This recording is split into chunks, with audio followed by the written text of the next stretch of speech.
একটু ই করতে হবে, ঠিক আছে? দেখি ক্লাসরুম লাইট আমাদের এই বোর্ড এদিকে দিয়ে লাইতো না, এই বোর্ডটা যদি ঘুরাইয়া যদি আমার এখানে যে যে রাতে এই টাইপের যে পোলাপান আসে তার কাছে হ্যাঁ সেটা বের করে দিলে একদম এনাফ। এটা ভাববো না আবার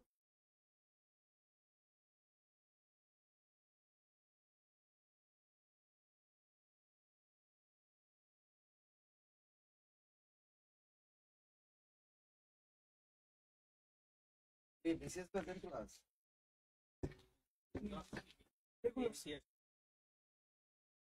এই আছে কি হবে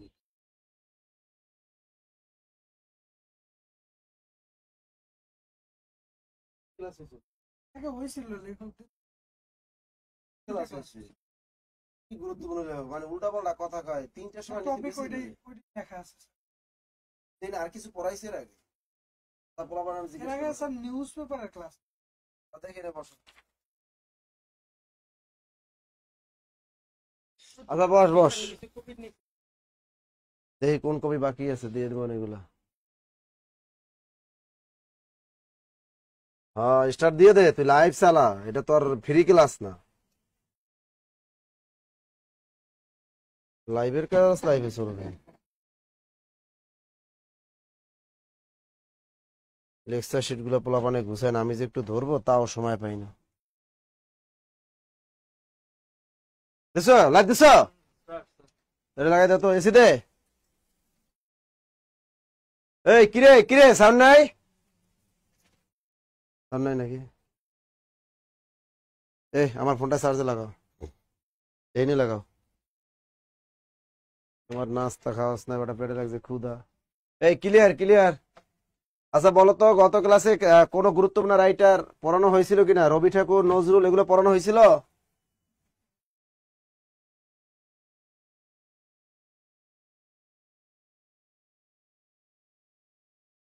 আর একজন কয় জি স্যার একজন কয় না স্যার আমি আর বুঝি না কিছু আসলে এই যে এগুলো দেখি দেখি কি নিউজ পড়াইছিলাম পেপারে কত একটা ক্লাস হয়েছিল আর একটা এত বিখ্যাত কবি পড়াইছি নজরুল রবি ঠাকুর এগুলো পড়াইছি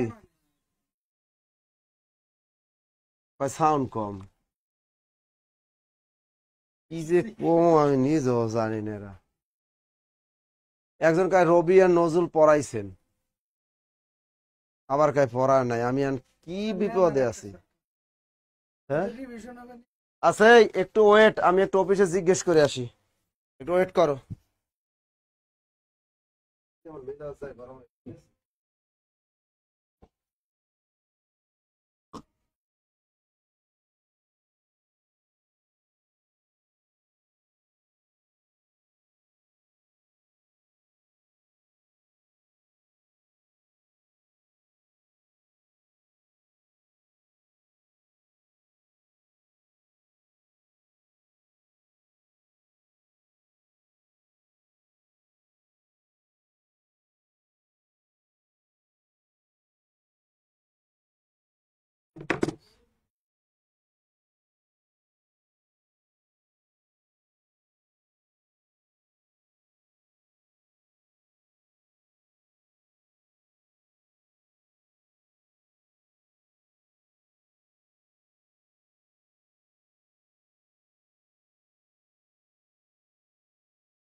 আচ্ছা রাখো। জসিমউদ্দিন।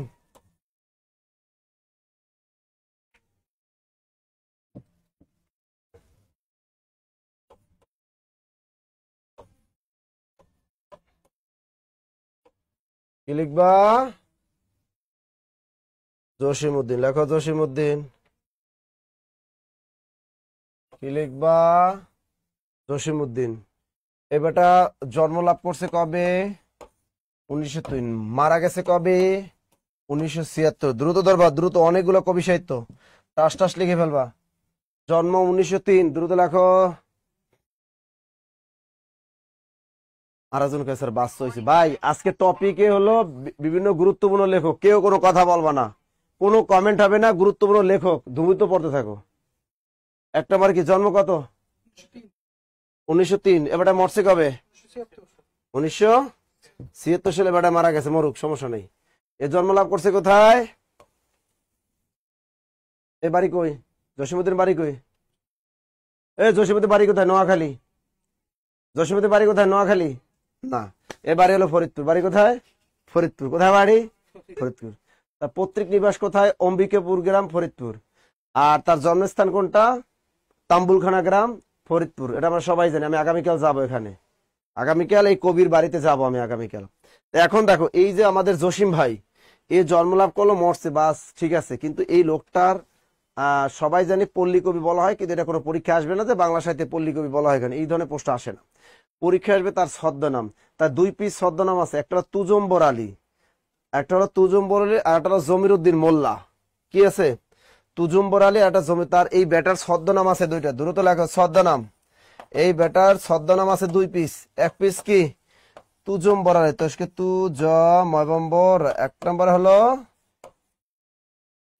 তুজম্বর আলী, দুই নম্বর কি? জমির উদ্দিন মোল্লা, নাম হলো জমির উদ্দিন মোল্লা। এক নম্বর কি? তুজম্বর আলী। দুই নম্বর কি? জমির উদ্দিন মোল্লা। দ্রুত লেখো, মনে থাকবে তো? একজন কয় লেখা বোঝা যাচ্ছে না। এই লেখা কি দেখা যায় না? আমি তো সব এই আমার টিভির ভিতরে সব দেখতে পাই, একদম ক্লিয়ার, ফকফকা। জসিমউদ্দিন জন্ম 1903 সালে, মারা গেছে 1976 সালে। এবার ছদ্মনাম দুই পিস ছদ্মনাম, একটা হলো তুজুম্বর আলী, একটা জমিরউদ্দিন মোল্লা। ভেরি ভেরি ইম্পর্টেন্ট, স্টার দিয়ে লাগো। ভেরি ভেরি কি? এটা হলো ভেরি ভেরি ইম্পর্টেন্ট। ওকে, এবারে আমরা আসি। এই বেটায় আর কি কি কাজ করছে জসিমউদ্দিন আমাদের জন্য, কি কি কাজ করে গেছেন? এই বেটায় একটা উপন্যাস লিখছে। কয়টা? এক পিস উপন্যাস লিখছে আমাদের জন্য। সেই এক পিস উপন্যাসের নাম কি? বোবা কাহিনী। লেখো, তার রচিত উপন্যাস বোবা কাহিনী। ওয়ান পিস আমাদের জন্য উপন্যাস লিখছে, সেই উপন্যাসটার নাম কি? বোবা কাহিনী। ওয়ান পিস আমাদের জন্য উপন্যাস লিখছে, উপন্যাসটার নাম হলো বোবা কাহিনী। দ্রুত লেখো। আর সবাই এই ক্যারিয়ার প্লাস বইটা বাইর করো, যারা ক্যারিয়ার প্লাস বই আজকে হাতে পেয়েছো। কারা কারা ক্যারিয়ার প্লাস বই হাতে পাইলে এটা একটু বলো। ক্যারিয়ার প্লাস বইয়ের দাম 50 টাকা কমাই দিছি তোমাদের অনুরোধে। যে পরিমাণ মেসেজ আমাদের এসে দিছো, তোমাদের 50 টাকা কম রাখছি। 400 টাকা করে অনলাইনে যারা আছো 400 টাকা করে দেবা, 450 দেওয়ার দরকার নেই, কুরিয়ার চার্জ সহ। অফলাইনে 350, অফলাইনে পোলাপানে খুশি। এবার আজকে দেখি এই জন্য তাকে বই নেই, বইটি গেল, মানে বইটি শেষ বেচা, বুঝছেন? বই শেষ হয়ে যাইতেছে। পোস্ট এখনো কিন্তু বুস্টিং করলাম না বইটার ব্যাপারে, একটা ভিডিও করলাম, তার আগে বই তাকের গুলো দেখি শেষ করে ফেলাইছে। আচ্ছা কি দেবো? ধর্মমঙ্গল, জসিমউদ্দিন জসিমউদ্দিন জসিমউদ্দিন জসিমউদ্দিন জসিমউদ্দিন কই গেল বারা? জসিমউদ্দিন ব্যাটারে খুঁজেই পাই না আমি। জসিমউদ্দিন 356 পৃষ্ঠা, 356। এই বইয়ের বাইরে কোনো বই টাচ করা লাগবে না। কোথায় একটা ভুল পাইলে সাথে সাথে আমার ফোন দিবা, বুঝছো? 356, একটা ভুল দাঁড়াই দিতে পারলেই মনে করো যে হ্যাঁ গিফট পাবা।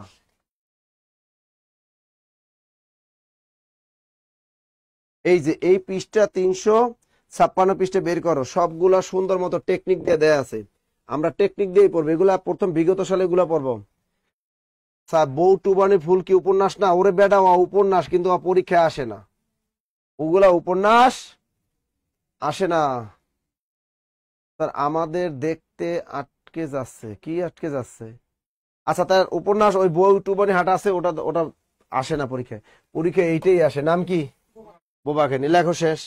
এবার দেখুন এই লোকটা আমাদের জন্য কিন্তু কিছু নাটক লিখছে, ঠিক আছে, কিছু কাব্যগ্রন্থ লিখছে।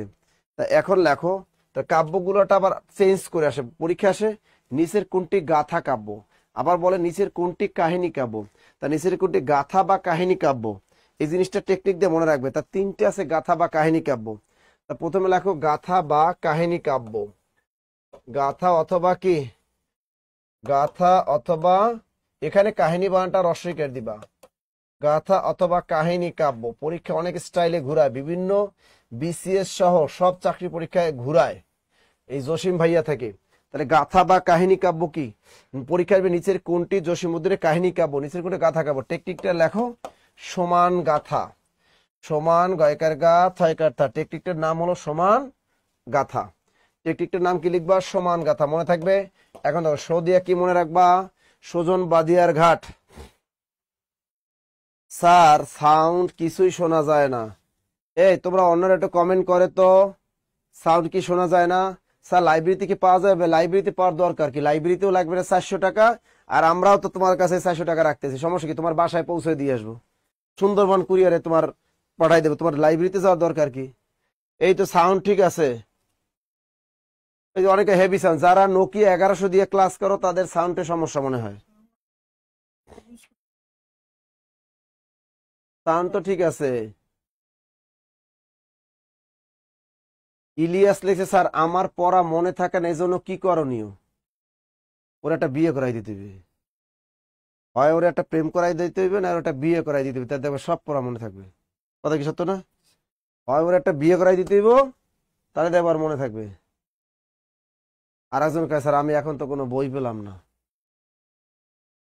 কোনো কিছু করা, কোনো কিছু পাওয়ার দরকার না, কোনো কিছু কমেন্ট করার দরকার নেই, খালি লেখো লেখো। স্যার যদি আসে উপন্যাস কয়টি, যদি একটি দুইটি, যদি দুইটি থাকে তাহলে কোনটি দেবো? যদি উপন্যাস কয়টি তাহলে দুইটা দিয়ে দিবা, দুইটা উপন্যাস রচিত দুইটা দিয়ে দিও, ঠিক।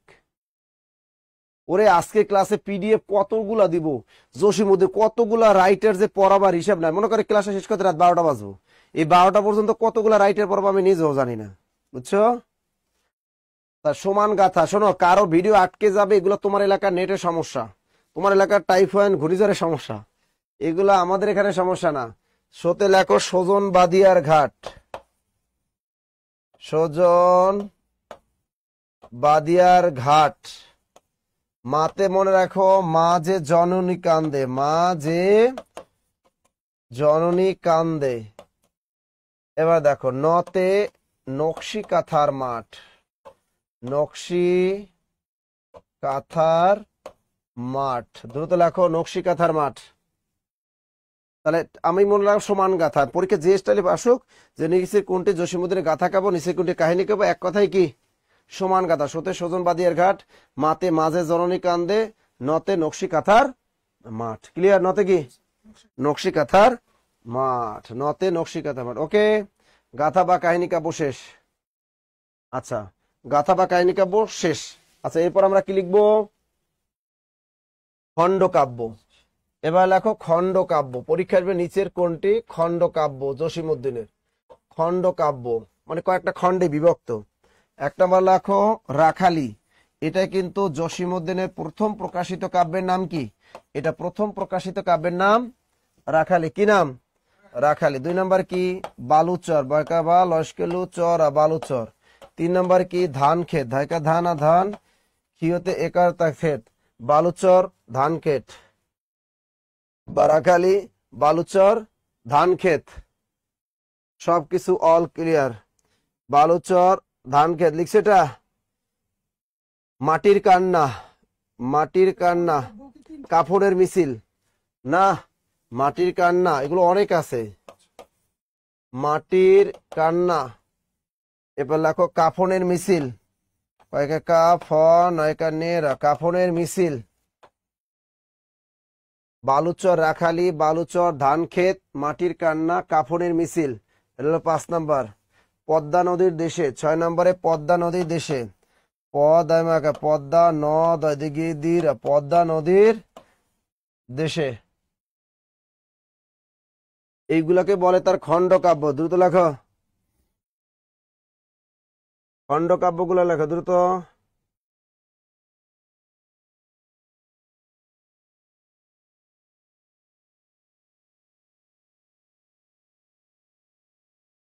লেখা শেষ? আচ্ছা, এবার লেখো তার নাটকগুলা। কি লিখবা? নাটক।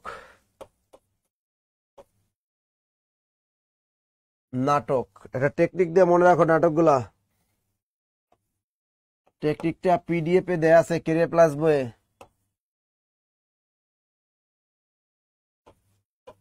জসিমউদ্দিন পদ্মা পারে, পদ দয়ময়াকার।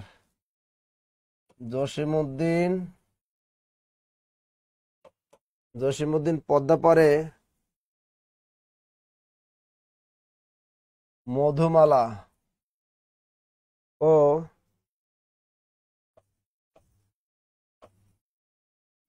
ও বেদের মেয়ে নাটক বানাতে গিয়ে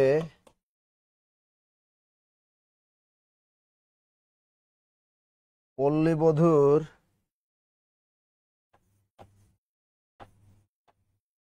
গ্রামের মায়ায় পড়ল।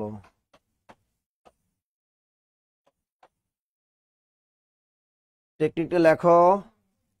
জসিমউদ্দিন পদ্মা পাড়ে মধুমালা, বেদের মেয়ে, আরটা কি পল্লীবধূ, গ্রামের মায়া।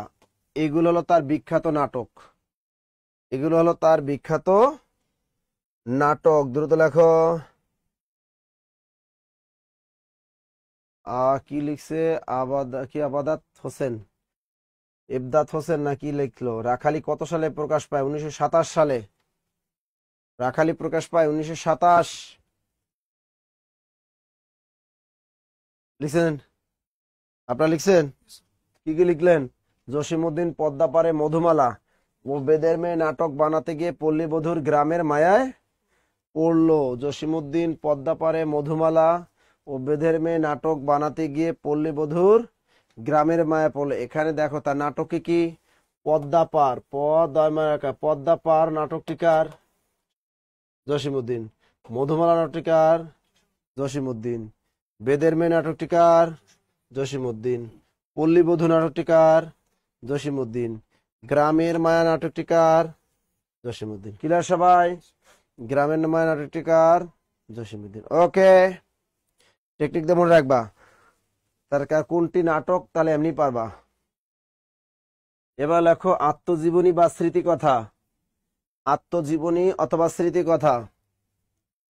আত্মজীবনী অথবা স্মৃতিকথা। 1 নম্বরে হলো যাদের দেখেছি।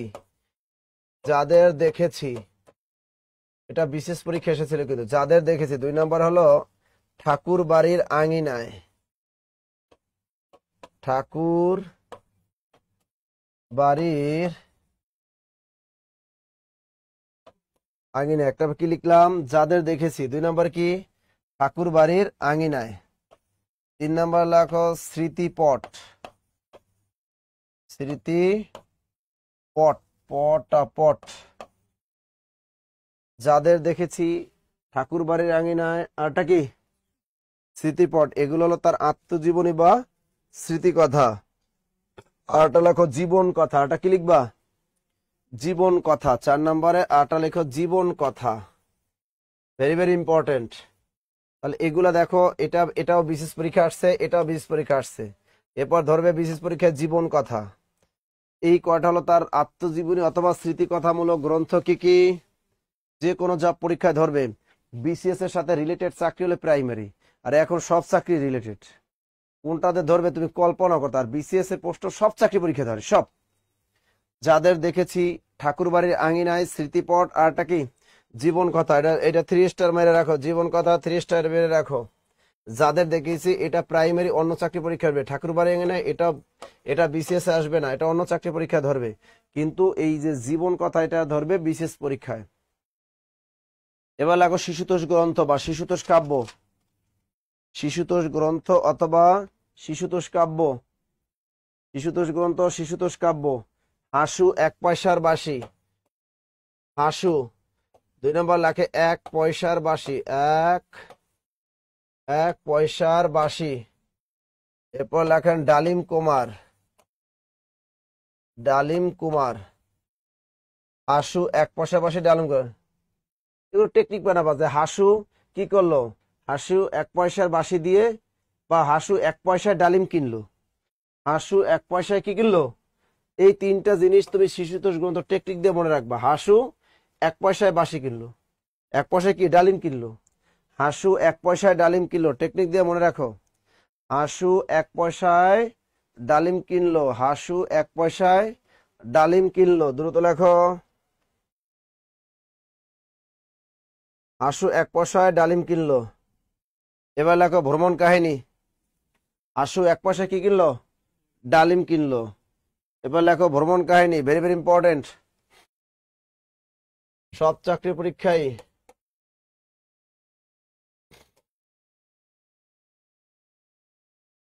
আমরা কি লিখবো।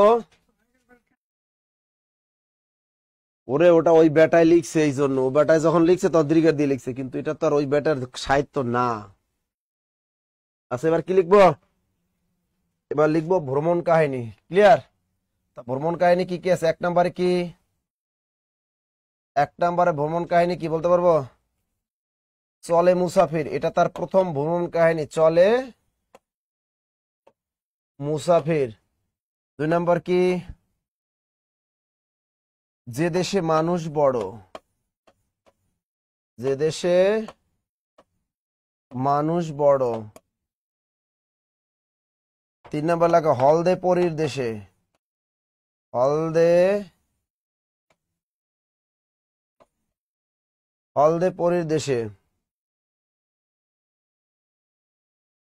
এরপর লেখো জার্মানির শহরে বন্দরে, এরপর লেখো জার্মানির শহরে বন্দরে, কি লিখবা, জার্মানির শহরে বন্দরে। তাহলে জসিমউদ্দিন কি, জসিমউদ্দিন কি করলো, হলদে পরীর দেশে, জার্মানির হলদে পরীর দেশে ভ্রমণ করতে গেল। আসতে লেট হয়ে গেল কার,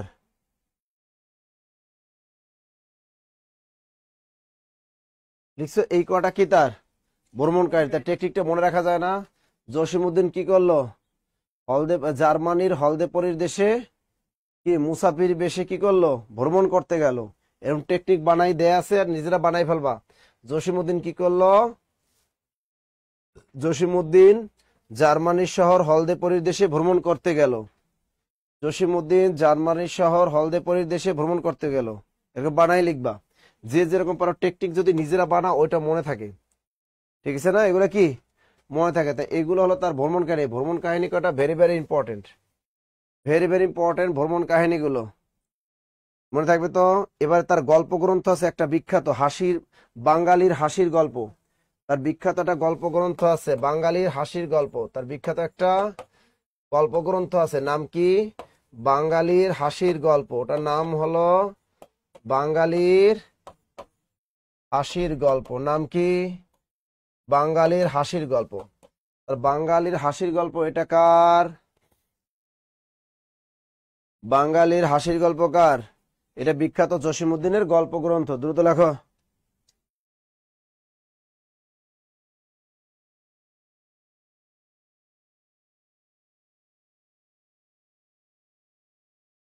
এরপরে তোমরা যে কাজটা করবা, এখানে স্টার দেওয়াগুলা পিডিএফ যেগুলো স্টার দেওয়া থাকে এগুলো পড়ে ফেলবা। এরপর জসিমউদ্দিনের বিভিন্ন চাকরি পরীক্ষা, বিসিএস, অন্যান্য চাকরি 2025 সালে 24 যত চাকরি পরীক্ষা আসছে এগুলো কি করবা, এগুলো পড়বা। যেগুলো টেকনিক দিয়ে পড়ানো লাগে এগুলো আমি পড়াই দিলাম। এরপরে লেখো ফররুক আহমেদ, কি লিখবা, ফররুক আহমেদ। এরপর একটা লোক আছে আমাদের, এটা very very important, Farrukh Ahmed. কারণ এই লোকটা হলো আওয়ামী লীগ না, এই জন্য আসবে। ফররুক আহমেদ, ফররুক আহমেদ, কি লিখবা, ফররুক আহমেদ। আমি যেন কেন দেখি আল্লাহ এই পৃথিবীতে বাংলাদেশটার সৃষ্টি করছে, এছাড়া কোনোটা কিছু সৃষ্টি করে নাই। কারণ ইসরায়েল আমেরিকা কত অত্যাচার চলে, কিন্তু কোনো আল্লাহ কিছুতে শাস্তি দেয় না। বাংলাদেশে দেয় না, তারা আওয়ামী লীগ করছে, একটা ধরে ধরে এখন কি করে, শায়েস্তা করে চোর শাসর গুলারে। আবার বিএনপির যারা চুরি করে ভ্যাগ করে পিটাইবে, এই নিয়ে শাস্তি আছে। এবার দেখো Faruk Ahmed, very very important. Faruk আহমেদের এবার বাড়ি কিন্তু মাগুরা। বাড়ি কোথায়? মাগুরা। খুবই ভালো ব্যক্তি ফরুক মুসলিম রেনেসার কবি, তাকে বলা হয় কি মুসলিম রেনেসার কবি। তার 1918 সালে জন্ম, 1974 সালে মৃত্যু। 1918 সালে জন্ম, 1918 সালে জন্ম, 1974 সালে এই লোকটা মারা গেছেন। তাহলে এটা হলো কোথায়, বাড়ি কোথায়? মাগুরা জেলা মাঝ আইল গ্রাম, মাগুরা বাড়ি। এগুলো লেখা দরকার নেই, এগুলো যে বই থাকে তার। এখন দেখো ফরুক আহমেদকে বলা হয় মুসলিম রেনেসার কবি। ফরুক আহমেদ এবং গোলাম মোস্তফাকে বলা হয় মুসলিম রেনেসার কবি, লিখে রাখো। ফরুক আহমেদ এবং গোলাম মোস্তফাকে বলা হয় বাংলা সাহিত্যে মুসলিম রেনেসার কবি। মুসলিম রেনেসার কবি ফরুক আহমেদ বলা হয় মুসলিম রেনেসার কবি। দ্রুত লেখো।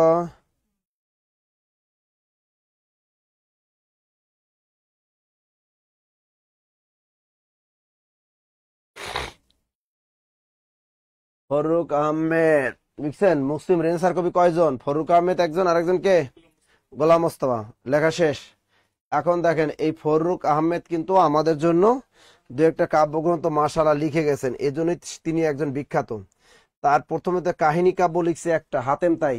তার বিখ্যাত কাহিনী কাব্য লিখছে একটা, কাহিনী কাব্য। এই বেটা কাহিনী কাব্য লিখছে একটা। কাহিনী কাব্য কয়টা? একটা। সেটার নাম হাতেম তাই। হাতেম তয়কাতা দীর্ঘই, হাতেম তাই একটা কাহিনী কাব্য লিখছে। কাহিনী স্যার এটা আমাদের লিখিত আসছিল, তাই থ্যাংক ইউ। তাহলে একে মুসলিম রেনেসার কবি বলা হয় কেন? কারণ রেনেসা মানে পুনর্জাগরণ। তিনি কিন্তু মুসলমানদের অন্ধকার থেকে পুনর্জাগরণ করেছিলেন। কারণ তিনি তার প্রত্যেকটা সাহিত্যের মধ্যে ইসলাম জাগরণের কথা আছে। মুসলমানদের এভাবে কি করছে, সে আলোর পথে নিয়ে আসছে, মুসলমানদের একটা ধর্মীয় জাগ্রত করেছে। এজন্য তাকে কি বলা হয়? মুসলিম রেনেসার কবি বলা হয়। কাহিনী কাব্য প্রোটাগনিস্ট কি লাগবে? প্রোটাগনিস্ট মানে কি? এটাই তো বুঝি না কি লিখছে, বাংলা মিডিয়ামে লেখো। এবার কাব্য নাটক লেখো। নৌফল ও হাতেম, তার বিখ্যাত কাব্য নাটক লেখো। তার একটা কাব্য নাটক আছে নৌফেল ও হাতেম। এই ব্যতিক্রম গুলা সব পরীক্ষায় ধরে। নৌফেল ও হাতেম, তার বিখ্যাত একটা কাব্য নাটকের নাম নৌফেল ও হাতেম। নৌফেল ও হাতেম হলো তার বিখ্যাত কাব্য নাটক। এবার সনেট সংকলন আছে মুহূর্তের কবিতা। তার বিখ্যাত একটা সনেট সংকলন আছে মুহূর্তের কবিতা। সনেট সংকলন আছে একটা, সেটার নাম হলো মুহূর্তের কবিতা।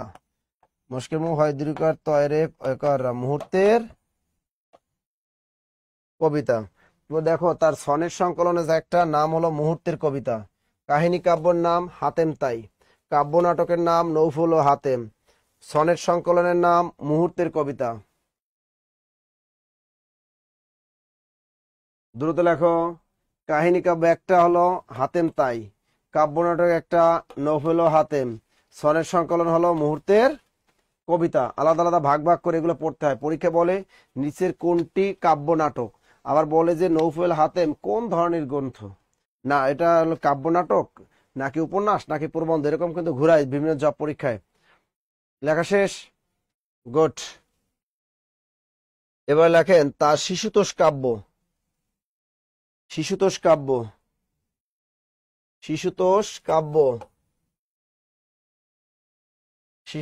কাব্য পাখির বাসা।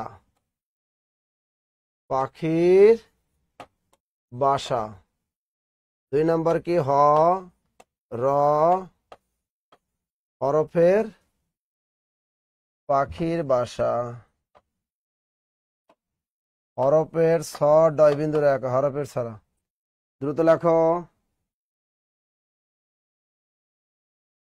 দেখো সুমাইয়া এ রে কি কমু কও, আমি গুরুত্বপূর্ণ লেখা পড়াইতেছি, সে সেখানে কমেন্ট করছে মুক্তিযুদ্ধ বা লিখিত প্রকাশিত প্রথম গ্রন্থ কোটে জাহান্নামতে বিদায় নাকি রাইফেল রুটি আওরাত। এটি কি প্রশ্নোত্তর পর্বের ক্লাস? আমার নাম্বার নাই কার কাছে বাংলাদেশের কও? বাংলাদেশের টেকনাফ থেকে তেতুলিয়া, আওয়ামী লীগ, বিএনপি, জামাত সবার কাছে আমার নাম্বার আছে। এই নাসির স্যারের নাম্বার আছে, তুমি হোয়াটসঅ্যাপে কল দিয়ে এটা জানতে পারলা না? এটা এই একটা ক্লাসের ভিতরে আমি ডাইরেক্ট কইলাম যে কোনো দিন আজাইরা কোনো কমেন্ট করবা না, একটা পড়াশোনার ভিতরে কোনো স্যারের ক্লাসই করবা না। একটা স্যার পড়াইতেছে আন্তর্জাতিক, হেনে কুট্টুরে এটা ঢুকাই দেয় বঙ্গবন্ধু কত সালে নোবেল পুরস্কার পাইছে, কুট্টুরে এটা ঢুকাই দেয় বাংলাদেশ রিলেটেড প্রশ্ন। আরে এগুলা কি? একটা টিচার পড়াইছে ভয়েস, এর মধ্যে কুট্টুরে এটা ঢুকাই দেয় রাইট ফ্রেন্ডস বাড়বে, ওই টিচারের ক্লাসটাই হ্যাম্পার করে। তোমার প্রশ্ন আছে, তুমি আমাদের হটলাইন নাম্বারে কল দিয়া, হোয়াটসঅ্যাপ নাম্বার আছে, তোমার টাকা পয়সা কাটবে না, তুমি ফোন দিয়ে জিজ্ঞেস করো 14 বার তুমি প্রশ্ন জিজ্ঞেস করো। এনে তোমার কমেন্ট করলে তো আমাদের মনোযোগটাও দিকে যায়। বাস্তবতা আমার নাম্বার, ফোন নাম্বার জানা বাংলাদেশে এমন কোন মানুষ নাই। বললাম না, আওয়ামী লীগ, বিএনপি, জামাত সবার কাছে আছে। গুগলে সার্চ দাও, চ্যাট জিপিটি ঢুকো, চ্যাট জিপিটি ঢুকে লেখো নাসির স্যার কেমন মানুষ, এবারে ভালো না খারাপ নাই, দেখ সব চলে যাবে নাসির স্যার। আমার তুমি গুগলে পাও, চ্যাট জিপিটিতে কোন জায়গায় না পাও। তারপর ক্লাসের ভিতরে কেন তোমরা উল্টা আবার অন্য প্রাসঙ্গিক প্রশ্ন করো? এই যে রিলেটেড পড়াবো ওই রিলেটেড প্রশ্ন করবা। আমি জসিমউদ্দিন পড়াবো, জসিমউদ্দিন প্রশ্ন করবা। আমি ফরুক ভাইরে পড়াবো, ফরুক ভাইরে প্রশ্ন করবা। মনে থাকে জানো? ওই আরেকজন রিপ্লাই দেন না যে তোমাদেরকে কইছে মেসেজ দিতে, আমারে কল দিবে হোয়াটসঅ্যাপে, তোমার মেসেজ দিতে কয়েকটা। আমারে অনেকে কি করে মেসেজ দিয়ে লাগে হাই এর দিয়ে লাগে, আবার লেখে আই নিড ইউর বুক, কি লিখছে আই নিড ইউর বুক, এভাবে SMS লেখে। আবার মানে এমন লেখছে আর আপনার বুকটা আমার দরকার। ভাই তোমার মেসেজ কে দিতে কইছে? তোমার আমাকে প্রয়োজন, তুমি ডাইরেক্ট কল মারো, হোয়াটসঅ্যাপে ডাইরেক্ট কল মারো। আমার যদি কোনো মানুষের দরকার, আমি কোনো মেসেজ দেওয়ার পক্ষপাতি না, সেটা যে যত বড় মানুষ হোক, আমি ডাইরেক্ট কল মারো। আমি তাকে দরকার, কথা বলবা, তোমাকে আমার প্রয়োজন, তুমি আমাকে কল দিয়ে কথা বলবা হোয়াটসঅ্যাপে। কিন্তু মেসেজ দাও কেন? মেসেজ দিবে কারা? ওই প্রেমিক প্রেমিকেরা মেসেজ দিবে, হাই বেবি খাইছো, ঘুমাইছো, এরা সেটিং করবে। আমি তো আর ওই পাবলিক না, মনে থাকবে। ওকে, আমার ডাইরেক্ট কল দিবা। আমি তো এইটাই বলি যে হোয়াটসঅ্যাপে কল, হোয়াটসঅ্যাপ নাম্বার দিয়ে দিই তোমাদের। আমার হোয়াটসঅ্যাপ নাম্বারটা আবার দিয়ে দিই, দিনটার 24 ঘন্টা ওপেন, 01755072190। আমি যখন ক্লাসে থাকি তো পরবর্তীতে আমি কিন্তু ব্যাক করি আবার। এই নাম্বারটা তোমরা হোয়াটসঅ্যাপে কল দিবা, যত সমস্যা আছে বাংলাদেশের। তাহলে শিশুতোষ কাব্য এই দুটো মনে রাখবা, পাখির ভাষা, হরফের ছড়া। ক্লিয়ার? মনে থাকবে, মনে থাকবো। আচ্ছা, এরপরে লেখো তার বিখ্যাত কাব্যগ্রন্থের নাম লেখো। কাব্যগ্রন্থ সিরাজা মুনিরা কাফেলা, সিরাজা মুনিরা, আরটা লেখো কাফেলা। তার বিখ্যাত কাব্যগ্রন্থ সিরাজাম মুনিরা, সিরাজাম মুনিরা, আরটা কি লিখবা? কাফেলা, কাফেলা। কিন্তু তার প্রথম প্রকাশিত কাব্যগ্রন্থের নাম কি? সাত সাগরের মাঝি। সাত, এটা লেখাইলাম শেষে কেন জানো? এবারটা লেখছে প্রথম, কিন্তু শেষে লেখাইছি কা বাংলাদেশের এমন কোন স্টুডেন্ট নাই যে না জানে সাত সাগরের মাঝি কাব্যটা কার লেখা। কথা কি ক্লিয়ার? এটা সবাই জানে আমার মনে হয়। আবাল বৃদ্ধ বনিতা, আওয়ামী লীগ, বিএনপি সবাই জানে যে সাত সাগরের মাঝি কার লেখা, ফররুক আহমেদ। এইটা পরীক্ষা আর দিবে না, পরীক্ষায় দিবে না। পরীক্ষা আসতে পারে যে ফররুক আহমেদের প্রথম প্রকাশিত কাব্যের নাম কি, এই সাত সাগরের মাঝি। কিন্তু ওরা চালাক, পরীক্ষা দেবে কাফেলা কি, কাফেলা এই কাব্যটি কার লেখা। কারণ তুমি তো এটা পড়বা না, তুমি যেটা পড়বা না প্রশ্নকর্তারা ওটাই ধরে দিবে। এটার নাম হলো জব মার্কেটের প্রশ্ন, বুঝছো? আর একজনের কাছে 24 আওয়ার সার্ভিস। আমি কইছি এই সুজন কুমার লাগছে আমি নাকি 24 ঘন্টা সার্ভিস দিই, দেখছো? আমার 24 ঘন্টা সার্ভিস, আমার তুমি রাত 12টার পর পাইতা না, কারণ আমি 12টার পরে ফোন সাইলেন্ট করে ঘুমিয়ে থাকি। তুমি আর আমাকে পাইতা না। তবে দুইটা মেয়ে আমারে সবসময়, একটা মেয়ের আছে, ওর নাম কি জানি না, কিশোরগঞ্জ না কোথায় যেন বাড়ি। এই মেয়ে আমাকে প্রতিদিন একটা কল দেবে, হয় 12:30টায় না হয় 12টায়। কি দেখ, একটু মিস কল দেয়, কি দেয়, একটু মিস কল দেয়, ঠিক আছে, মিস কল দেয়। এই কাজটা করে সে প্রতিদিন রাত 12টার পরে। এবার আমি ওরে বলি, তুমি এই রাত 12টার পরে কেন মানুষকে ফোন দাও? কয় স্যার ভাল লাগে। আমি কি দিনে কি আমাকে তোমার ভাল লাগে না? দিনে কি শুধু রাতে মানে যখন ঘুমাতে যায় শুইতে যায় তখনই কি নাসির স্যারকে দরকার? সারাদিনে আমাকে প্রয়োজন নেই? না, কোনো জবাব দে না। আরে ভাই, তুমি আমাকে যে মানুষটা দিনে মনে করে না সে মানুষটা রাতে মনে করে লাভ আছে কি? তুমি আমাকে দিনে, আমি ফাঁকা থাকি, তুমি আমাকে দিনে ফোন দাও, কথা বলো, কেন আমাকে রাত 12টার পর কল দিতে হবে? আমার ঘুমটার ব্যাঘাত ঘটাতে হবে, বুঝছো? হ্যাঁ, এইরকম করে আর একটা মেয়ে আছে, কি জানো, ওরে ভাই সে যে কি পরিমাণ লাভ দেয় রে ভাই, কিন্তু ব্লক মারলো আবার মনে করো কি না কি কয়, তাও দিনে দেবে না, সব রাতে, দিনে কোনো মেসেজ, সব রাতে। এগুলা দিনে আমি ফ্রি থাকি, আমার দিনে দাও ভাইয়া।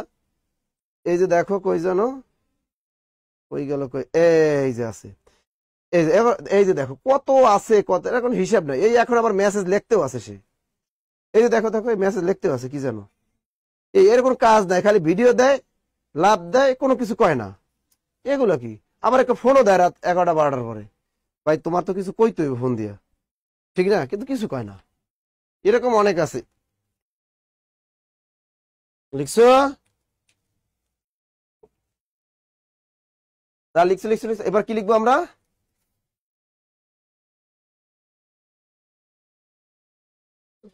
ওই লতিফুল লিখছে, স্যার ওই নাম্বার গুলো আমাদের দেন, আমরা সারা রাত থাকবো। দেখছো, মক্কেলা আছে, মক্কেলা আছে এনে।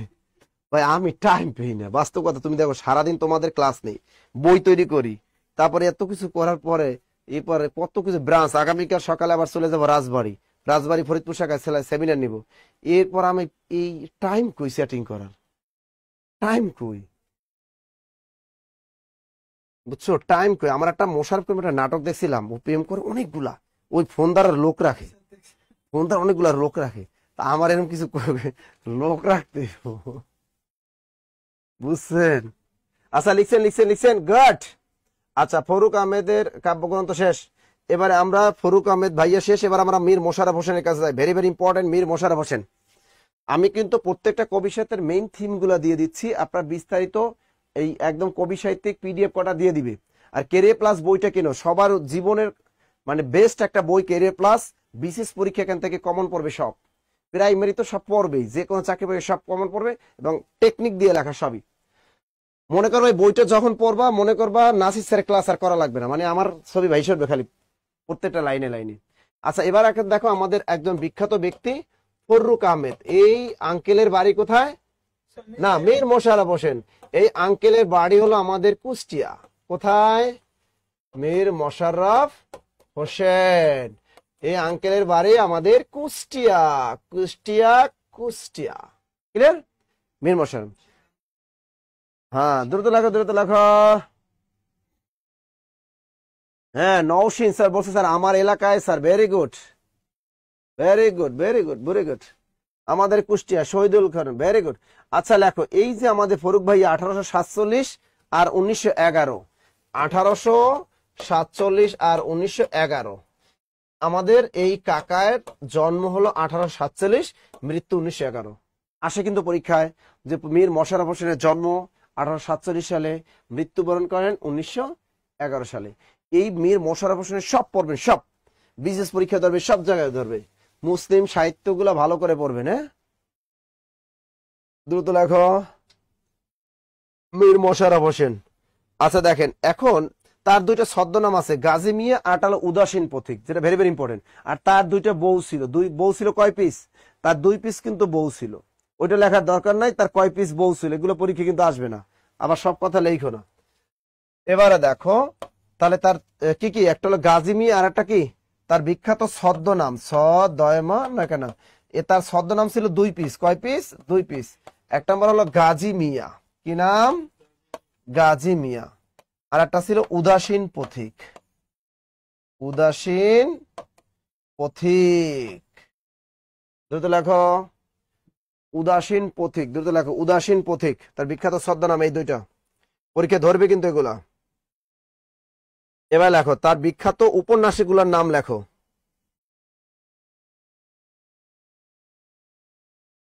উদাসীন পথিকের মনের কথা, গাজী মিয়ার বস্তানি, উপন্যাস নাম লেখো।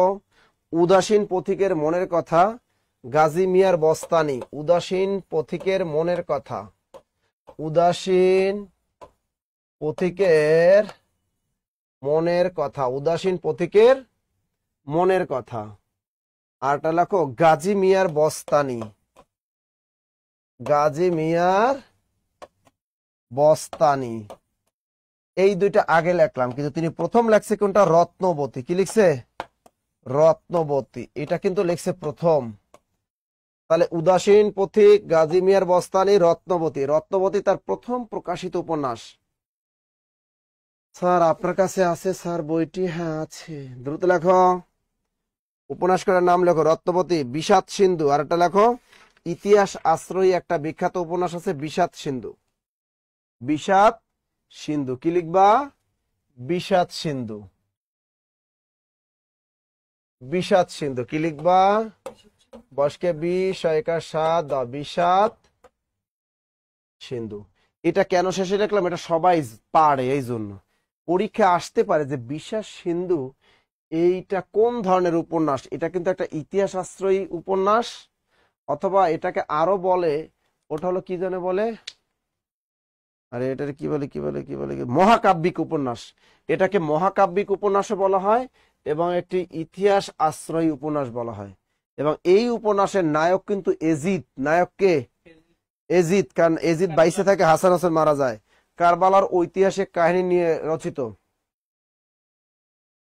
দ্রুত স্যার তাইলে জয়পুরহাট পাঠান। আচ্ছা পাঠাই দেবো, টিয়া পাঠাও, টিয়া পাঠাও, তাইলে পাঠিয়ে দিব। লিখছেন এটা? স্যার এটা পড়ছি আমি। গুড। 400 টাকা পাঠাবা, 400 টাকা। এবার তার বিখ্যাত আচ্ছা উপন্যাস লিখছি আমরা, তার প্রবন্ধ লেখো। বিখ্যাত প্রবন্ধ আছে একটা, গো জীবন। বিখ্যাত প্রবন্ধ আছে আমাদের একটা, নাম হলো গো জীবন। গয়কারে গো, জয়দিকে জীবনা। এইটা রচনার জন্য, গো জীবন লেখার জন্য কিন্তু তার কারাদণ্ড হয়েছিল। কারাদণ্ড হয়েছিল। একজন কয় 400 টাকা কেন? তাহলে তুমি 450 দাও। এই জন্য তো দিলাম, 50 টাকা মাইনাস করে দিছি, তো 400 টাকা করে দিছি। তারপর তো কুরিয়ার চার্জ তো আমরা দিয়েই দেবো 50 টাকা। দ্রুত লেখো এটা। এবার লেখো তার বিখ্যাত প্রহসন নাটক। বিখ্যাত প্রহসন নাটক, ভেরি ভেরি ইম্পর্টেন্ট। বিখ্যাত প্রহসন নাটক লেখো। বিখ্যাত প্রহসন নাটক, বিখ্যাত প্রহসন নাটক লেখো। বিখ্যাত প্রহসন নাটক, বিখ্যাত প্রহসন নাটক। বিখ্যাত প্রহসন নাটক কি কি বলতে পারেন? ফাঁস কাগজ। এক নম্বরে কি? ফয়কারে ফা দন্তস্যা, ফাঁস কাগজ। ফাঁস কাগজ। কি লিখলা? ফাঁস কাগজ। কি? বাধা খাতা। বাধা খাতা। 3 বার লেখে ভাই ভাই এই তো চাই। ভাই ভাই, ভাই ভাই এই তো চাই। কি লিখবা?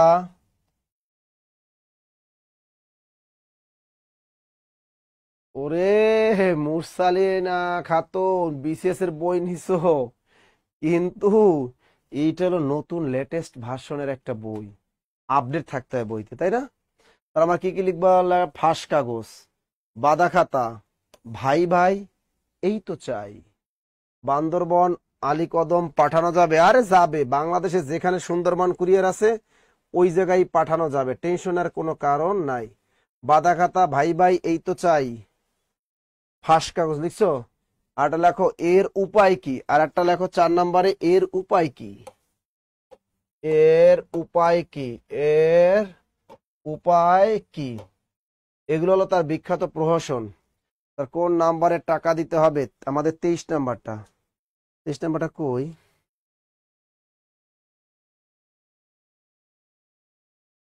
তুমি আমার কত চেনা। সব সব সব আওয়ামী লীগের জিনিস আর রাখতাম না, ও আসবে না কোনো পরীক্ষায়। 01939 96 46 23 এই নাম্বারে টিয়া পাঠাই দিবা এই নাম্বারটা, এই নাম্বার টাকা পাঠাই এই নাম্বারে হোয়াটসঅ্যাপে স্ক্রিনশট দিয়ে দিবা। এই নাম্বারে 400 টাকা নগদ বিকাশে পাঠাইয়া, আবার এই নাম্বারে কি 01939 96 46 23, আবার এই নাম্বারে হোয়াটসঅ্যাপে স্ক্রিনশট পাঠা দিবা। অনলি 400 টাকা। আর যদি কারো টাকা বেশি থাকে এর সাথে একটা শূন্য যোগ করে দিয়ে দিবা। ওকে।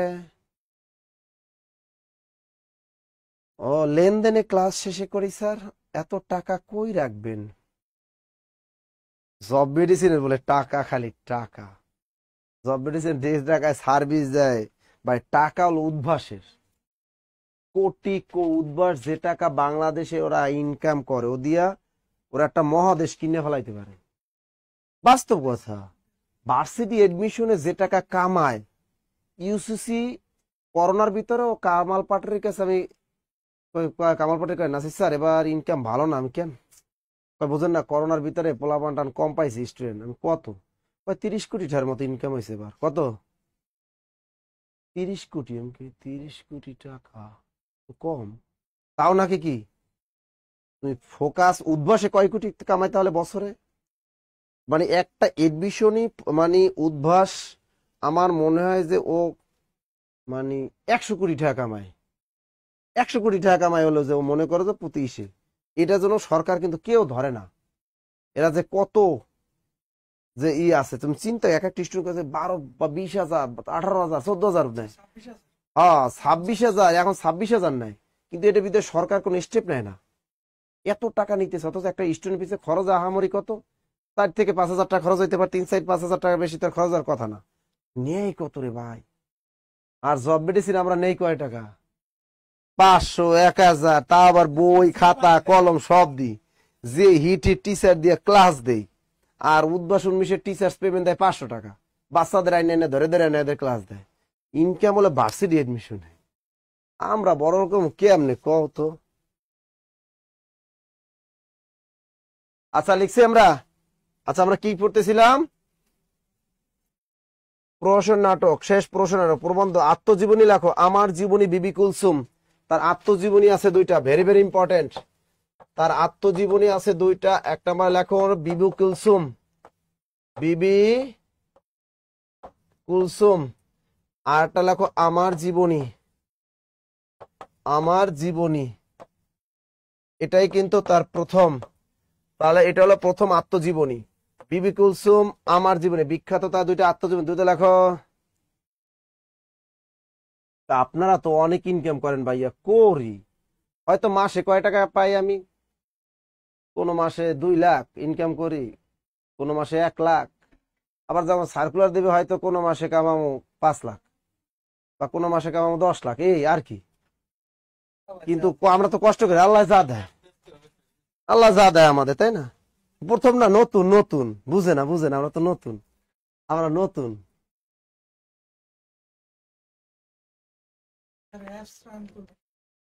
অ্যাপসের মাধ্যমে তোমাদের ঈদের পরীক্ষাগুলো নেয় এখন। ওরা অ্যাপস শুধু এক্সামটা দিয়ে গেছে, বাকিগুলো কাজ চলতেছে।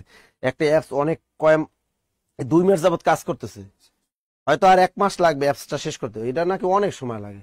আমি আর ওই দিনকে ঝাড়ে দিলাম, ওই তাড়াতাড়ি দেন না, একদিনের মধ্যে দিয়ে দেবেন। তার কি কয়, আরে ভাই এটা একদিন অ্যাপস হয়? তাহলে হয়। আর তখন আমি বাস্তব বাইরে যদি লাখ লাখ টাকা দিতেছি অ্যাপস তৈরিতে, তাহলে তো একদিনের কথা না। তাহলে বিবি কুলসুম আর হলো আমার জীবনী লেখা শেষ। লিখছেন বেটা, আমি টাকা ইনকাম করি নাই, একটা ঘর মানুষের বাসায় ভাড়া থাকি, তোরা যা কস না, এটা বউ নাই কিছু না, কত কষ্টে থাকে তোরা, এরপরও কি যে কস। আচ্ছা এবারে আমরা লিখবো আর গুরুত্বপূর্ণ রাইটার কি কি আছে দেখি। এবার লেখো, আমাদের বরিশালে একজন রাইটার আছে জীবনানন্দ দাশ। বরিশালে একজন রাইটার আছে, ওনার নাম জীবনানন্দ দাশ। জীবনানন্দ দাশ। এই বরিশালে বেটাই শুধু তালবস্যা দিয়ে লেখে। কি দিয়ে লেখে? তালবস্যা। আর অন্যরা দাস বানানে সব দন্তসা লেখে, মনে থাকবেন, দন্তসা লেখে না। ওই নাম্বারটা আমার না, ওটা অফিসিয়াল বইয়ের নাম্বার। আমার নাম্বার তো 90। আমার নাম্বার কোনটা? আমার নাম্বার 90। তাহলে জীবনানন্দ দাশ দেখেন, এই আঙ্কেলে জন্ম লাভ করলো 1899 সালে। কত সালে? 1899। মারা গেল কত? 1976 না 1954? 1954 সালে মারা গেল। হ্যাঁ, জীবনানন্দ দাশ অনেক কম বয়সে মারা গেছে। মৃত্যু এখন তো মানুষ আরো, আমরা কয় বছর বাঁচবো? আমরা তো মৃত্যু এখন আর কোনো নেই, যে কোনো সময় মারা যাইতে পারে। লিখছে সবাই? আচ্ছা লেখো। আচ্ছা এবার লেখো জন্ম 1899, মৃত্যু কত? এই জন্ম মৃত্যু মনে রাখবা। এ হলো আমাদের বরিশালীয় কবি জীবনানন্দ দাশ, তাই না? যাই হোক, এই জীবনানন্দ দাশের জন্ম মৃত্যু আমরা জানলাম। এই ব্যক্তিটাকে বলা হয় তিমির হননের কবি, রূপসী বাংলার কবি, পরাবাস্তব কবি, ধূসরতার কবি, নির্জনতার কবি, প্রকৃতির কবি। এই যত আছে সব কার? জীবনানন্দ দাশের। এগুলা আমরা পিডিএফ এ দিয়ে দেবো বা কেরে প্লাস বই আছে, ওখান থেকে লিখে ফেলবা ওগুলা নিজেরা। তিমির হননের কবি, ধূসরতার কবি, পরাবাস্তব কবি, রূপসী বাংলার কবি। ক্লিয়ার? এগুলো সব কার? আমাদের জীবনানন্দ দাশ। এই জীবনানন্দ দাশের বিখ্যাত একটা প্রবন্ধ আছে, নাম হলো কবিতার কথা। লেখো তার বিখ্যাত প্রবন্ধ, ভেরি ভেরি ইম্পর্টেন্ট। কবিতার কথা, 3 স্টার মেরে দাও। কবিতার কথা বিখ্যাত প্রবন্ধটিকার জীবনানন্দ দাশ। ও হ্যাঁ, উনি তো ট্রাম দুর্ঘটনায় মারা গেছিল কলকাতার, মনে আছে? এবার ট্রাম দুর্ঘটনায় মারা গেছে জীবনানন্দ দাশ। লিখেছেন? হ্যাঁ, দিয়ে দেবো, পিডিএফ দিয়ে দেবো, টেনশন নিও না তোমরা। আচ্ছা লিখছো এটা বিখ্যাত একটা প্রবন্ধ। এবারে লেখো এর বিখ্যাত কয়েকটা কাব্যগ্রন্থের নাম লেখো। না, উপন্যাসের নাম লেখো কয়টা উপন্যাস। মাল্যবান, সতীর্থ, তার বিখ্যাত উপন্যাস নাম লেখো। বিখ্যাত উপন্যাস মাল্যবান। মাল্য বয়কার বা না, মাল্য বয়কার বা না, মাল্যবান। এরপর লেখো সতীর্থ, সত এদিকে তি থয় রে। মাল্যবান। আর একটা কি লিখবা? সতীর্থ। মাল্যবান আর একটা লেখো সতীর্থ, বিখ্যাত তার উপন্যাস। উফ। আর একটা আছে কল্যাণী। আর একটা আছে কল্যাণী। মাল্যবান, সতীর্থ, কল্যাণী, এটা তার বিখ্যাত উপন্যাস। বিসিএস সিলেবাস চেঞ্জ হবে 49 থেকে 49। আমার মতে কিসের বিসিএস? কোনো বিসিএস পরীক্ষাই হবে না এখন থেকে। আগে যেগুলা ভুয়া মুক্তিযুদ্ধের সার্টিফিকেট পাচ্ছে, যারা টাকা দিয়ে চাকরি, এখন চাকরি আগে খাইতে হইবে, প্রচুর পরিমাণে পোস্ট খালি করতে হইবে। ও যত বড় হেড, যত বড় এসপি হোক আর যত বড় আমলা হোক, ওর চাকরি থেকে আউট করতে হইবে। আমার কথা, ওর মামলা দিয়ে ওর জেল খাটাইতে হইব। এই ডক্টর ইউনূসের এই জিনিসটা করতে দিতে হইব যে ও যেমনে হোক এই যেগুলা ভুয়া মুক্তিযুদ্ধ দিয়ে সার্টিফিকেট যারা ক্যাডার হয়েছে, ম্যাজিস্ট্রেট আছে, এডিসি আছে, ডিসি আছে, এদের ধৈরা ডাইরেক্ট ক্রসফায়ার মারতে হবে আগে। এই ভুয়া মুক্তিযোদ্ধাধারীদের ধরতে হবে আগে, তাহলে পোস্ট খালি হয়ে যাবে, তোমরা ধুমাইয়া নিয়োগ পাবা। আগে ধরতে হবে ভুয়া মুক্তিযোদ্ধা। যতগুলা প্রাইমারি স্কুলে ভুয়া মুক্তিযুদ্ধ দিয়ে চাকরি করতেছে, যত মন্ত্রণালয়, 89,000 28তম বিসিএস থেকে 28তম বিদেশ 33তম বিসিএস পর্যন্ত নীলক্ষেতের ভুয়া সার্টিফিকেট দিয়া বিসিএস ক্যাডার হয়েছে অনেক অনেক অনেক। ভুয়া মুক্তিযোদ্ধা সার্টিফিকেট বানায় চাকরি করতেছে প্রচুর। ভাই আমিও তো ঢাকা ভার্সিটিতে পড়ছি, আমিও তো ভাইবা দিলাম। আমি 6 বার ভাইবা দিছি পিএসসিতে, 6টা আমি দিই, আমার চাকরি হয় না। সব ক্যাডার পায় কারা? সব ক্যাডার পায় দেয় মদনা সদনা, আমার পরিচিত এগুলা দেয় ক্যাডার পায় অধিকাংশই। কি এইবার তো বুঝে গেছি সব আবেদ আলী কাকার লোক। আমার মতে ভুয়াগুলার ধরতে হবে, তাহলে আমার জীবনটা ভাল লাগবো। এইগুলা শাস্তিগুলো দিতে হবে। লিখছেন? আচ্ছা এবার লেখো কাব্যগ্রন্থ। ঝরা পালক, ধূসর পাণ্ডুলিপি। এবার লেখো তার বিখ্যাত কাব্যগ্রন্থ ঝরা পালক, এটা তার প্রথম কাব্যগ্রন্থ। 2 নম্বর লেখো 7টি তারার তিমির। 7টি তারার, ঝরা পালক, 7টি তারার তিমির। এবার লেখা ধূসর পাণ্ডুলিপি। ধূসর পাণ্ডুলিপি।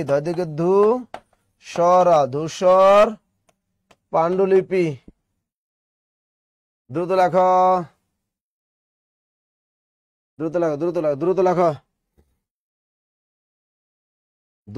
ঝরা পালক, ধূসর পাণ্ডুলিপি। এবার লেখো বেলা অবেলা কালবেলা মহাপৃথিবী। বেলা অবেলা কালবেলা মহাপৃথিবী। বেলা অবেলা কাল বেলা, বেলা অবেলা কাল বেলা। এরপর লেখো মহাপৃথিবী, মহাপৃথিবী, দ্রুত লেখো। বেলা অবেলা কাল বেলা, এরপর লেখো মহাপৃথিবী। এগুলা তার বিখ্যাত। বনলতা সেন ওটা লেখার দরকার নাই। বনলতা সেন ওর যে কাব্য আমরা সবাই জানি, বনলতা সেন যে ওর যে কাব্য এটাই জানি, এটা বিখ্যাত।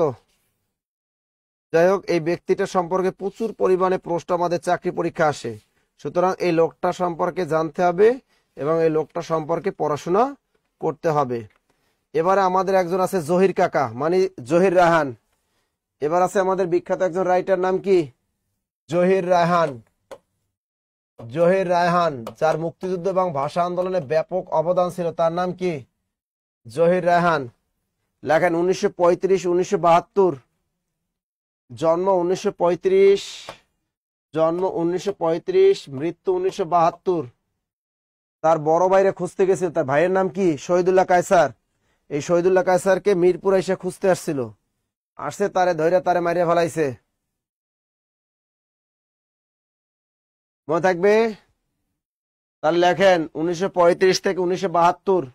জহির রায়হান জন্মলাভ করছে 1935, মারা গেছে কত সালে? 1972 সালে। এই আমাদের বিখ্যাত জহির রায়হান। তার শ্বশুর বাড়ি কিন্তু নড়াইলে। তার স্ত্রীর নাম সুচন্দা, তার শালীর নাম নায়িকা ববিতা, তার আর একজন শালী আছে তার নাম নায়িকা চম্পা। এবার বুঝছেন?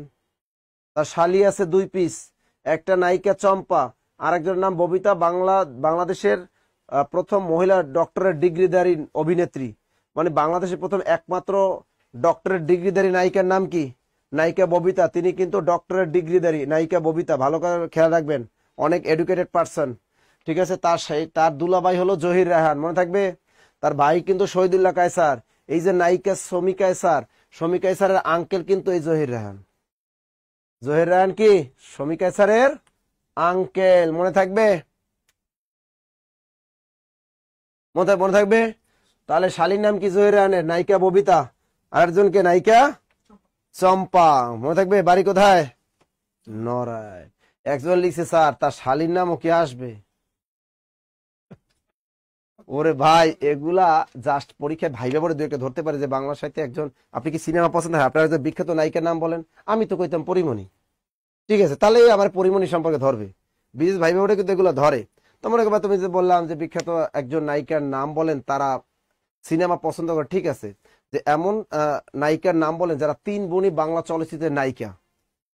3 বোন নায়িকা, 3 বোন সুচন্দা, ববিতা আর চম্পা। 3 বোনই কি বাংলা চলচ্চিত্রের একদম উজ্জ্বল, কোন সেকেন্ড আর নায়িকা না, একদম পাওয়ারফুল নায়িকা ছিল কিন্তু তারা, এই 3 জন একদম। ঠিক আছে, এর হলো জহির রায়হান। মানে প্রশ্ন যে কোথাও দিয়ে কিভাবে ভাইবে মোটে ধরবে এটা কল্পনা, এটা জেনে রাখা পারে, এটা আউট নলেজ। প্রিলিতে তো আর এগুলো আসবে না তার শালীর নাম কি, কিন্তু এগুলো হলো আউট নলেজ থাকা দরকার। মনে থাকবে তো? আমি হলে কইতাম পরিমণি, কারণ আমি জানি বাংলাদেশে একমাত্র ইতিহাসে শ্রেষ্ঠ নায়িকা আমাদের পরিমণি, আমাদের বরিশাল্লা মাইয়া। ঠিক আছে, এর আমাদের। আর বাংলাদেশ সবচেয়ে শ্রেষ্ঠ নায়ক কে? জায়েদ খান। এ আমাদের বরিশাল্লার একটা সম্পদ, যার বাংলাদেশ কোনো সিনেমা করা লাগে না। তারপর বাংলাদেশের শ্রেষ্ঠ নায়ক নায়িকা পরিমণি, তার কোনো সিনেমা করা লাগে না। তারপর সুপারহিট, যে একটা ফেসবুকে একটা স্ট্যাটাস দিলে মিলিয়ন মিলিয়ন ভিউর হয়, তার জন্য আমাদের গর্ববোধ করা উচিত। কে? নায়িকা পরিমণি। বুঝছেন? তাহলে এই হলো জহির রায়হান, জন্ম 1935, মৃত্যু 1972। এই জহির রায়হানকে বলা হয় বাংলাদেশের শ্রেষ্ঠ চলচ্চিত্রকার। শ্রেষ্ঠ, তাহলে বাংলাদেশের শ্রেষ্ঠ চলচ্চিত্রকারকে লিখে রাখেন। বাংলাদেশের শ্রেষ্ঠ চলচ্চিত্রকার জহির রায়হান। দ্রুত লেখো, দ্রুত লেখো, দ্রুত লেখো। বাংলাদেশের শ্রেষ্ঠ চলচ্চিত্রকার কে?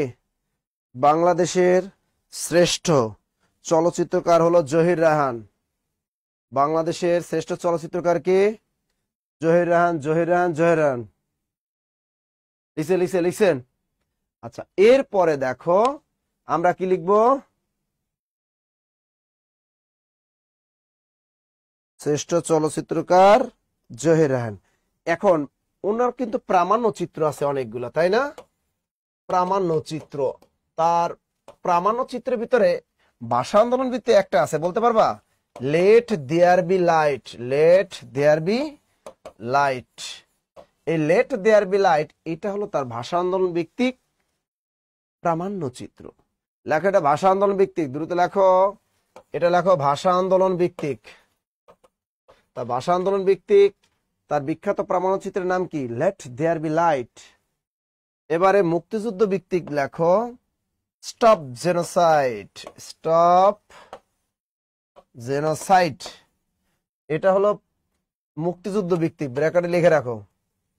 এরপরে আরো একটা মুক্তিযুদ্ধ ভিত্তিক আছে, let a state is born, a state is BORN, born, দ্রুত লেখো, a state is born, a state is born, দ্রুত লেখো প্লিজ, দ্রুত দ্রুত দ্রুত।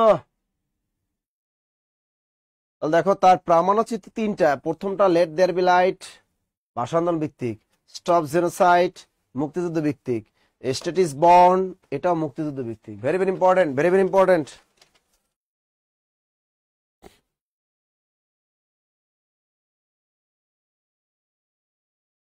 লিখেছ? লেখা শেষ? এখন দেখো তিনি কিন্তু আমাদের একটা ভাষা আন্দোলন ভিত্তিক একটা চলচ্চিত্র নির্মাণ করেছিলেন। লেখো, ভাষা আন্দোলন ভিত্তিক প্রথম চলচ্চিত্র জীবন থেকে নেয়া। লেখো, ভাষা আন্দোলন ভিত্তিক প্রথম চলচ্চিত্র জীবন থেকে নেয়া। এই চলচ্চিত্রটি মুক্তি পায় 1970 সালে এবং এই চলচ্চিত্রে প্রথম জাতীয় সঙ্গীত গাওয়া হয়। এই চলচ্চিত্রে প্রথম কি করা হয়? জাতীয় সঙ্গীত গাওয়া হয়। দ্রুত লেখো।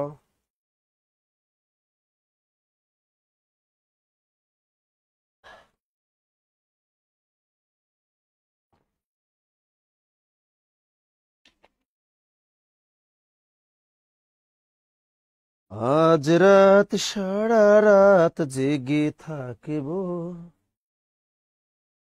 দুজনে ইশারাতে কথা বলবো, লাজ যদি ভেঙে যায় দুষ্টুমিতে, ভালোবাসা তারে আমি বলবো।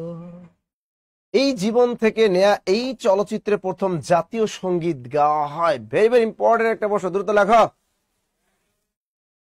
তাহলে ভাষা আন্দোলন ভিত্তিক প্রথম চলচ্চিত্রের নাম কি? জীবন থেকে নেওয়া। চলচ্চিত্রটি মুক্তি পায় কত সালে? 1970 সালে। এই চলচ্চিত্রের প্রথম জাতীয় সঙ্গীত গাওয়া হয় আমার ভাইয়ের রক্তে রাঙানো 21শে ফেব্রুয়ারি। মনে থাকবে তো?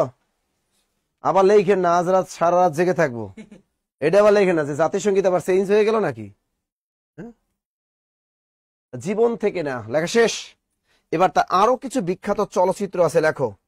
তার বিখ্যাত চলচ্চিত্র কখনো আসেনি, কাচের দেয়াল, কখনো আসেনি। তার বিখ্যাত চলচ্চিত্রের নাম লেখেন। 1 নম্বরে কখনো আসেনি, কখনো আসেনি, এটা কিন্তু প্রথম, তার প্রথম মুক্তিপ্রাপ্ত চলচ্চিত্রের নাম কখনো আসেনি। 2 নম্বরে লেখো কাচের দেয়াল, কাচের দেয়াল, কখনো আসেনি, কাচের দেয়াল, দ্রুত লেখো, কখনো আসেনি।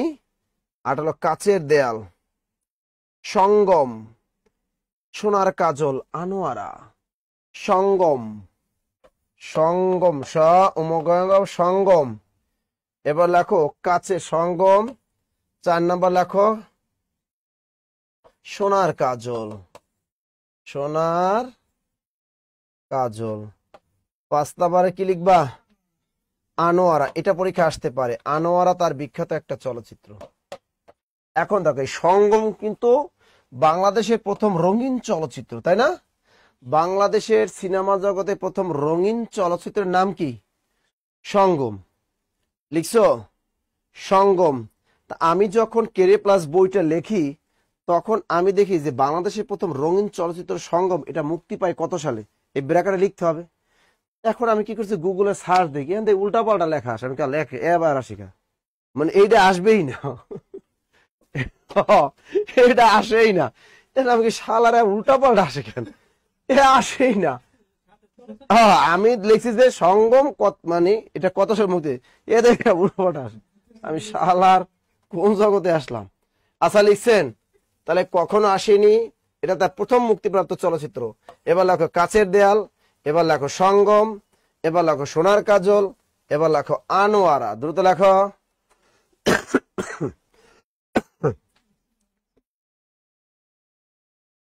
এবার লেখো উপন্যাস।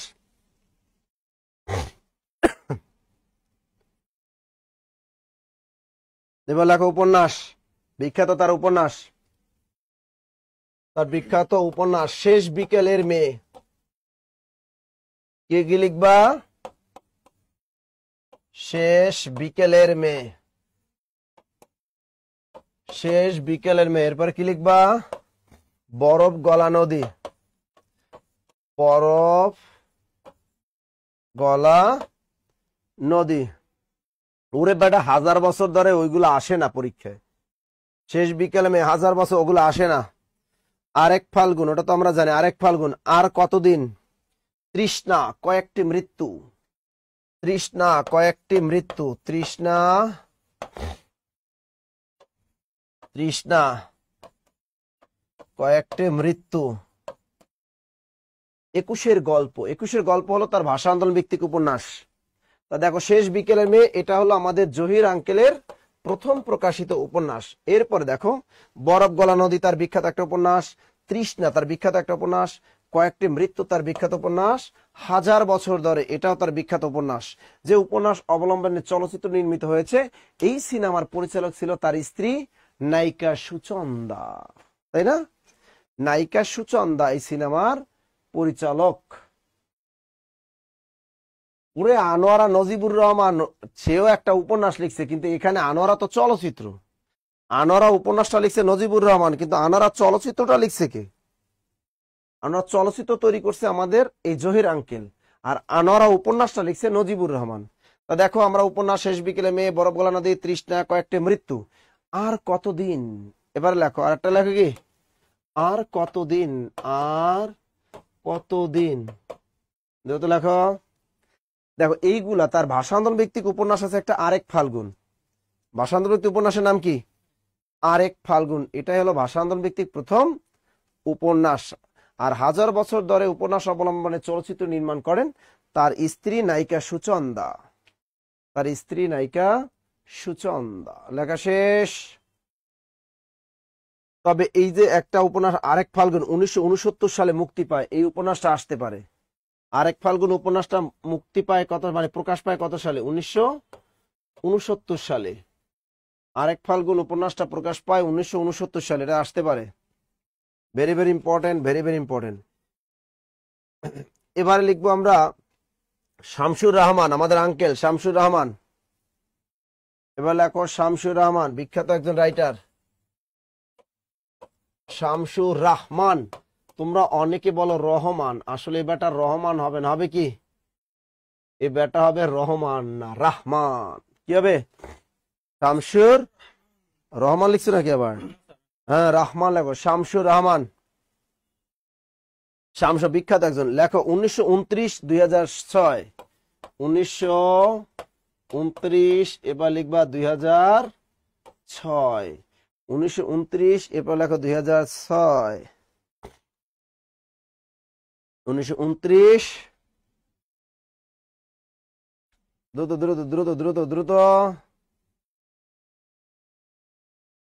আচ্ছা, এখন দেখো এই শামসুর রহমান কি কি কাজ করছে দেখেন। তার ছদ্মনাম লেখেন চক্ষুষ্মান, মজলুম আদিব। চক্ষুষ্মান, ছদ্মনাম হলো চক্ষুষ্মান। আরটা লেখেন মজলুম আদিব, মজলুম আদিব লেখো। তার ছদ্মনাম চক্ষুষ্মান, মজলুম আদিব, মজলুম আদিব। আরটা লেখো চক্ষুষ্মান। তার বিখ্যাত উপন্যাস অক্টোপাস, অদ্ভুত আধার 1।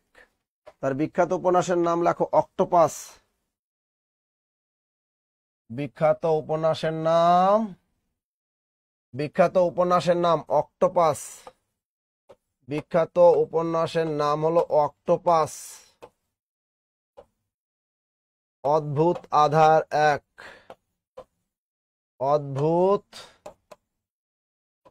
অদ্ভুত আধার 1। ফোন আসছে আমার না? ওরে ভাইয়া, ক্লাসে ক্লাসে, হ্যালো ক্লাসে, আমি সকালে রওনা দিব নে।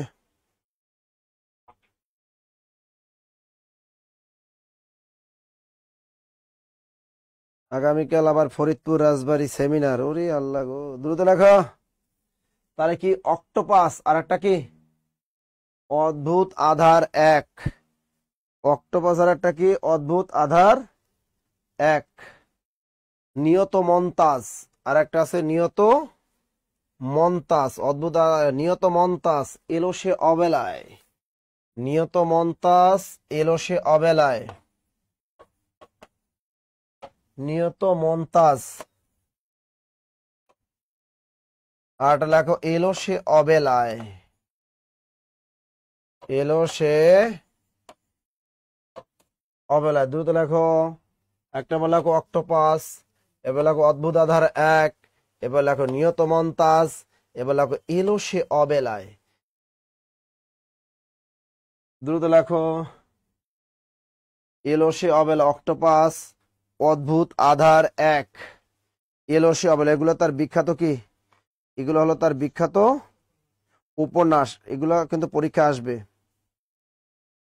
একজনে পোস্ট করছে নিয়ত মন্তাজ, এখানে মন্তাজ অর্থ কি? ঠিক আছে, মন্তাজ শব্দের অর্থ কি? সম্পাদনা। মন্তাজ অর্থ কি? সম্পাদনা, এডিটিং বলে যাকে, যাকে বলা হয় এডিটিং, সম্পাদনা করে বইয়ের, এটা লিখছি আমরা। এবার লেখো তার বিখ্যাত প্রবন্ধ আমৃত্যু তার জীবনানন্দ, কবিতা এক ধরনের আশ্রয়। এটা লেখো, তার প্রবন্ধ লেখো একটা, কবিতা এক ধরনের আশ্রয়। কবিতা এক ধরনের আশ্রয়, কবিতা এক ধরনের আশ্রয়। কবিতা এক ধরনের কি? কবিতা এক ধরনের আশ্রয়। এটা কি? এটা হলো তার বিখ্যাত প্রবন্ধ, কবিতা এক ধরনের আশ্রয়। এটা মনে থাকবে। কেরিয়ার প্লাস বই সব দেয়া আছে, পরে আরেকদিন দিয়ে দেবো ওগুলা। আচ্ছা লিখছো এটা। এবার লেখো আত্মস্মৃতি, কালের ধুলোয় লেখা স্মৃতির শহর। এবার লেখো আত্মস্মৃতি, আত্মস্মৃতি অথবা আত্মজীবনী, আত্মস্মৃতি অথবা আত্মজীবনী, আত্মস্মৃতি অথবা আত্মজীবনী, স্মৃতির শহর, স্মৃতির শহর। আরটা লেখো কালের ধুলায় লেখা, কালের কালের ধুলোয় লেখা। কি লিখবেন? স্মৃতির শহর। আরটা লেখেন কালের ধুলোয় লেখা। স্মৃতি এই বিখ্যাত, ভেরি ভেরি ইম্পর্টেন্ট লেখো, এটা তার আত্মজীবনী, ভেরি ভেরি ইম্পর্টেন্ট।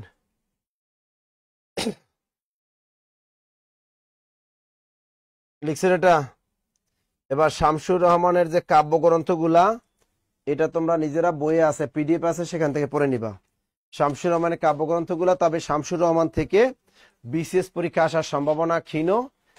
এখান থেকে প্রাইমারি বা অন্য পরীক্ষা ধরতে পারে। ওকে, তাই গুরুত্বপূর্ণ কাব্যগুলো ওখান থেকে তোমরা পড়ে ফেলবা, আমাদের শামসুর আঙ্কেল থেকে।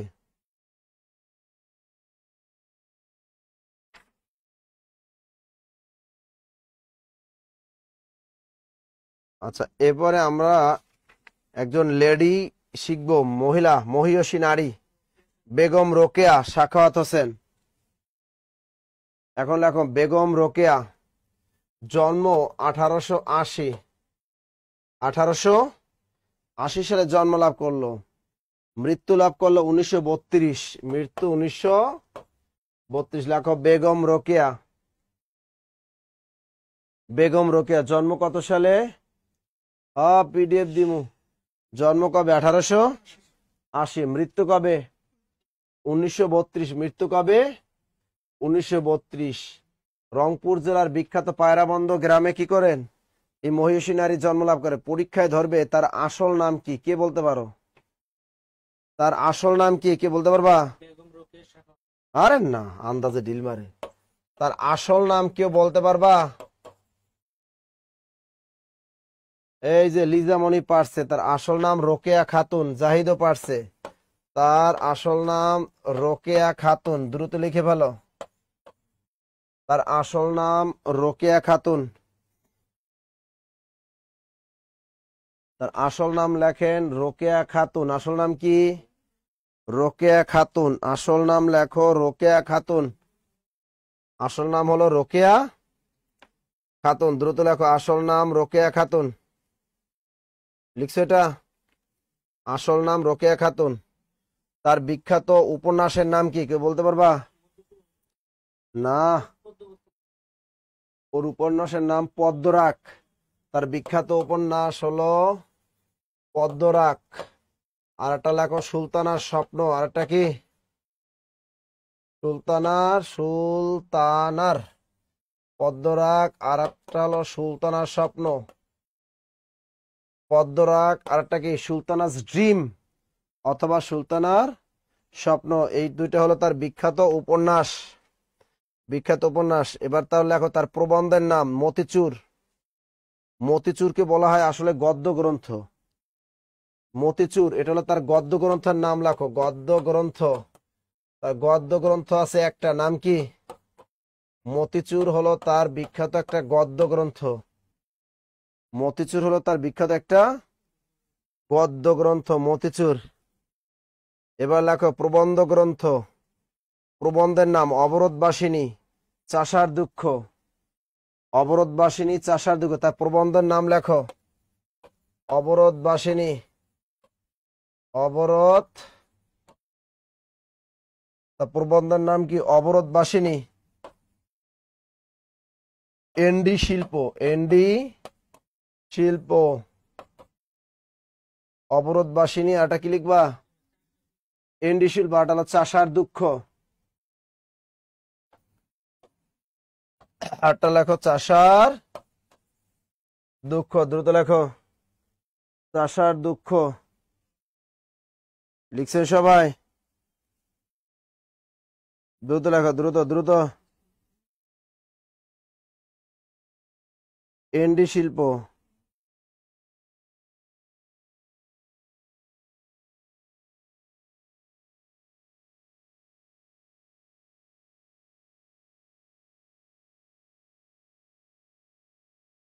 দেখছো মানুষ কেমনে মনে রাখে আমারে?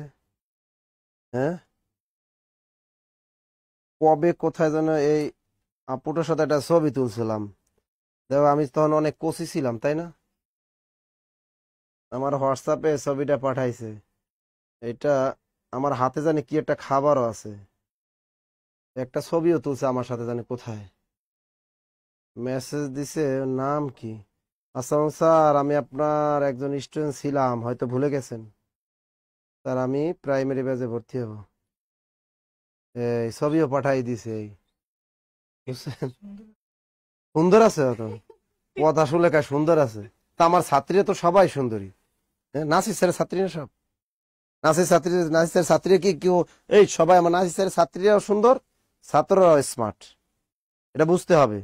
তুমি দেখবা আমার এক ছাত্রী যদি সিরাজগঞ্জ কারো বাসা থাকে, তোমার বাসা বললাম না, সিরাজগঞ্জের বর্তমান যে ম্যাজিস্ট্রেট ফারজানা তন্নি, ওর চেহারাটা দেখলে বুঝবা ও স্মার্ট কারে বলে। শাড়ি পরে জোস, প্রতিদিন ছবি দেয়, প্রতিদিন ছবি ছাড়ে, ও শাড়ি পরে জোস।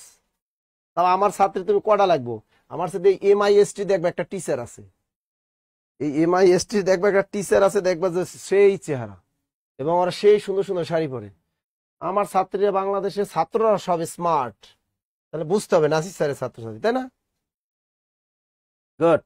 যাই স্যার আমার বাসা সিরাজগঞ্জ। গুড। আচ্ছা এবার লেখো, না এটা ও পাঠাইছে কেন, হয়তো আমি ওরা ভুলে গেছি। ঠিক না? হ্যাঁ, হয়তো ডিসকাউন্টের জন্য মনে হয়। ডিসকাউন্ট চাইতেই পারে, তাই না? না হয়তো বলছে ও আমাকে SMS দিলে তো আমি সাধারণত দেখি না ফোন দেয়। আচ্ছা দেখি, ওরে ভর্তি করাই দেবো। আচ্ছা লিখছেন?